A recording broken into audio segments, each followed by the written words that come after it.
Happy Cinco de Mayo, everyone! We decided today to have a little bit of a Mexican fiesta with homemade tortillas, homemade refried beans, guacamole, and also some fried ice cream. So we are going to make some fried ice cream. Have you guys ever been to a Mexican restaurant and had fried ice cream? Well, it's definitely one of our family's favorites, and I'm just gonna wing this. I don't really know what I'm doing. We'll see how it turns out, and hopefully it'll be yummy. Okay, so we're gonna go ahead and get started. We have our frosted flakes, and we have some vanilla ice cream. Probably any flavor would do. I've always had vanilla when I eat it, and I think it's usually cornflakes on the outside, but like I said, we're going for the frosted flakes because that's what we have in the house. And then we have whipped cream and cherries and hot fudge for later when we pull them out of the freezer. But our first step that we have to do is to get our little teeny tiny ice cream scoops ready to go in the freezer. I have a somewhat flat dish, bowl, pan guy here. And what I'm gonna do is I'm gonna put 5 rather large scoops of ice cream, 4 in each corner and 1 in the center. And then I'm gonna go stick this in the freezer so that it gets really, really cold.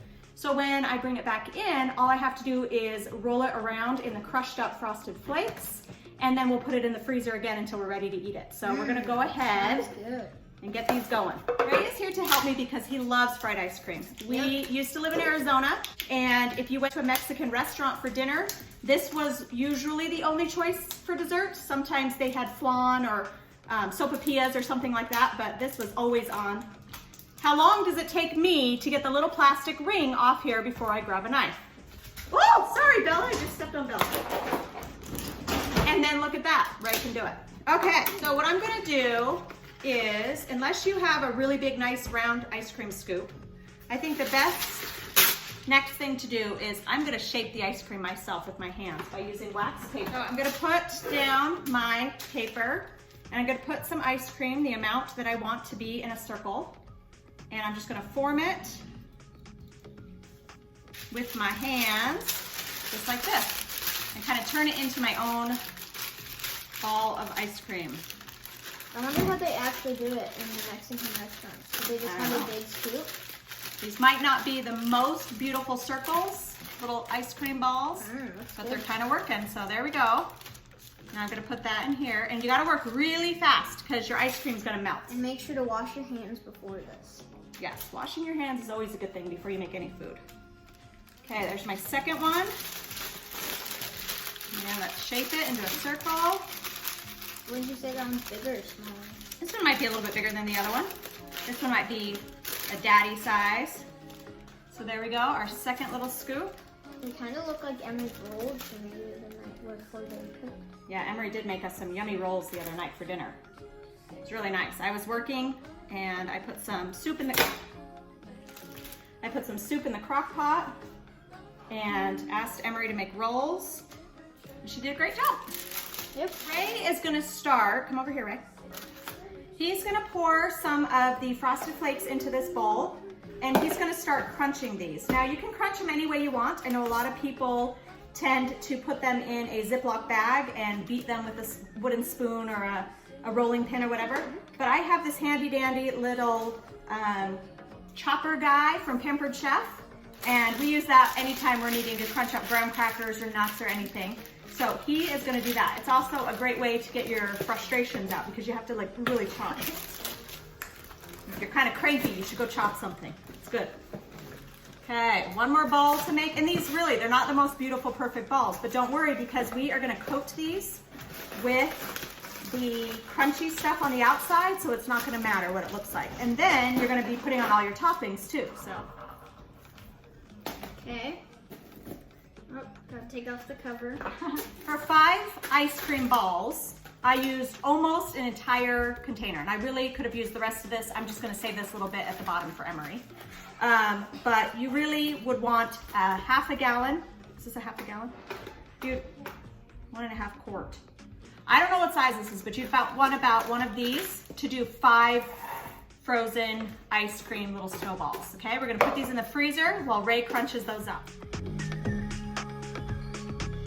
So I took our crunched up cereal and I put it in a pan with half a stick of butter melted, and they're just getting nice and crunchy. I added just a shake of cinnamon. You can add however much you like.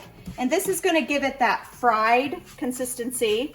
And then we are gonna take the frozen ice cream balls and roll them in this, and it will be our fried ice cream. Okay, so our fried ice cream balls, they're not fried yet, but we've had them in the freezer for a couple of hours. They don't need to be in there that long, probably just 20 to 30 minutes, just so that they are firm enough to be able to take back out and use. And we are going to roll them and cover them in our mixture, and then just put them right back in here to freeze until we're ready to use them. So it's gonna look like this, all covered, and we just stick it right back in. If you were ready to eat it right now, you could serve it like this, but we're not quite ready. So we're gonna stick this back in the freezer so that they are frozen and ready when we are gonna eat them. Okay, so I've said in some of my other videos that I usually don't follow recipes, and that's true. Most of the things that I make, I just kind of have it in my head, or I wing it, or it's not a real exact, perfect recipe. It's just kind of a little this, a little that, and you just make it until it looks good or it tastes good. And here's another one that's just like that, guacamole. I don't use a recipe because I like to see how it looks. Sometimes you can buy a certain number of avocados and you open them up and there's a couple that are not good. Or you start putting it all together and some of your tomatoes are more liquidy than others. And so therefore, it's, to me, guacamole, a good guacamole is just by doing it by feel, by sight, by what it looks like. And so that's what we're gonna do today. What we like in our guacamole is avocados, tomatoes, some cilantro, any kind of onion. We also like to use lime juice and some garlic and some salt. I always make my guacamole and then I taste it with a chip or two to make sure that it is salty enough and limey enough. I like mine with enough lime juice that it tastes really good. So I'm just gonna chop up all these ingredients and get them in a bowl.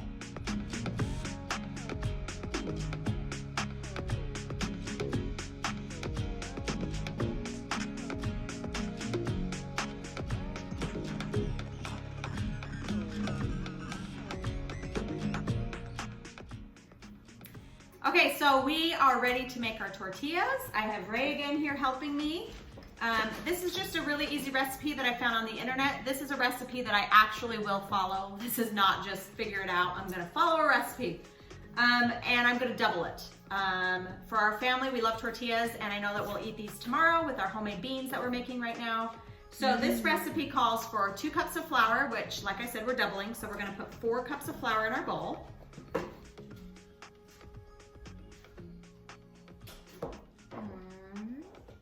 And 4. Okay. So do you mix the dry ingredients together first? So, yeah, then we'll add our salt, which is half a teaspoon of salt. So but we're doubling it, so 1 whole, yep. Okay, go ahead. There we go. We've got our salt in there. Our next is we need 3/4 of a cup of water.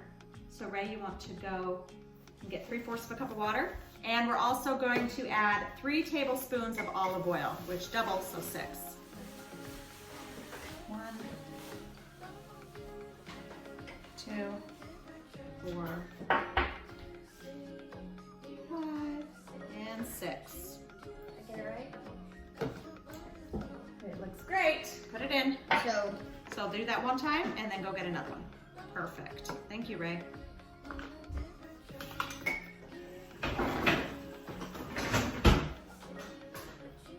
Just start stirring it around and we're gonna make this come into a dough. Yep, a little too much. There we go. Thank you, Ray.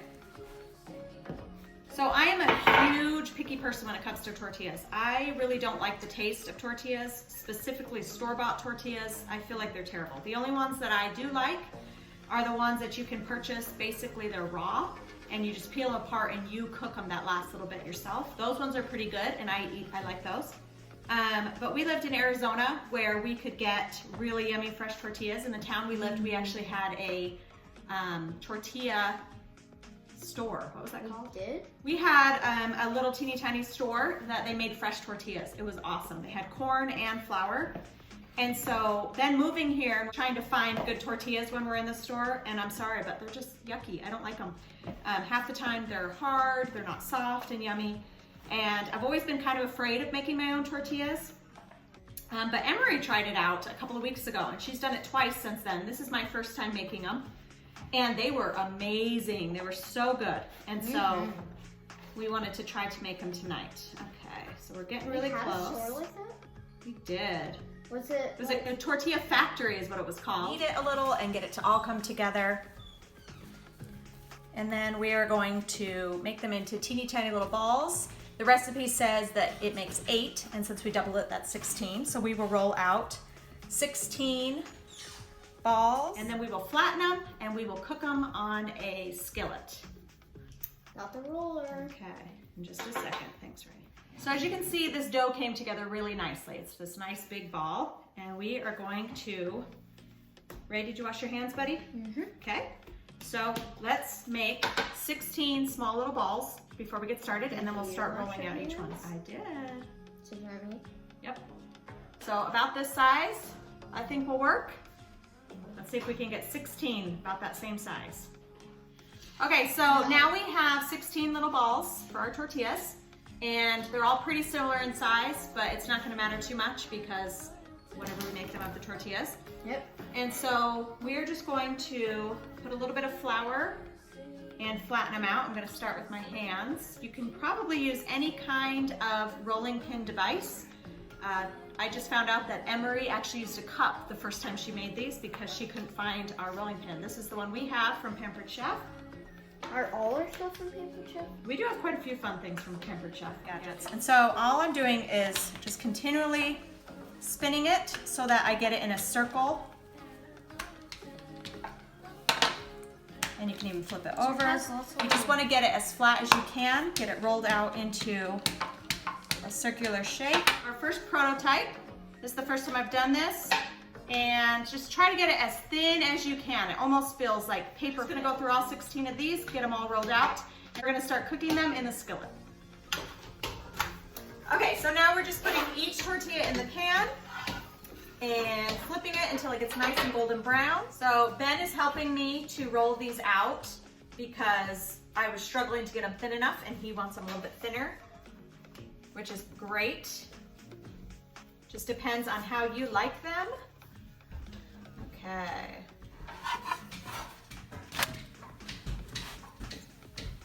Yeah, and they're not the most beautiful, perfect circles. I'm sure there's a better way to do this, but they're gonna taste good, and that's what I'm excited about. Okay, so here is our fiesta. We have homemade tortillas, homemade refried beans. We have some cheese, guacamole, chips, sour cream, limes, and green onions and tomatoes.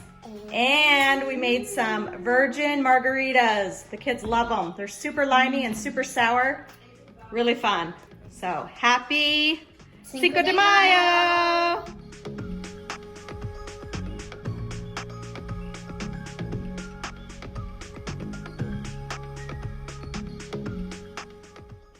Okay, we're ready for dessert. Let's see how My these favorite. turned out. I love fried ice cream. Okay, so now you can go ahead and put on whatever toppings you want. We've got some hot fudge and some whipped cream and some cherries. You want to doctor yours up? Give me the small one. Oh, Dad wants the big one. Here, you can have this big one. You want this middle one? Sure. I'm just joking. Whatever. Okay, so put some toppings on. We even have some more of the crunchy, yummy topping you can add. Looks just like the restaurant. No, but close. All right, thanks, sir. All right, Kinley, put on some whipped cream. Woo-hoo-hoo! Like chunky. Well, that's because it's sugar-free. Because Mom accidentally got sugar-free. Hot fudge. Tastes the exact same. Good. Lots of whipped cream. Have some fudge? Cherry on And top. a cherry on top for me. I don't like cherries. And a cherry on top for Dad. Just Perfect. We had a really fun Cinco de Mayo with our food and our treat. Hope you guys had a great one too.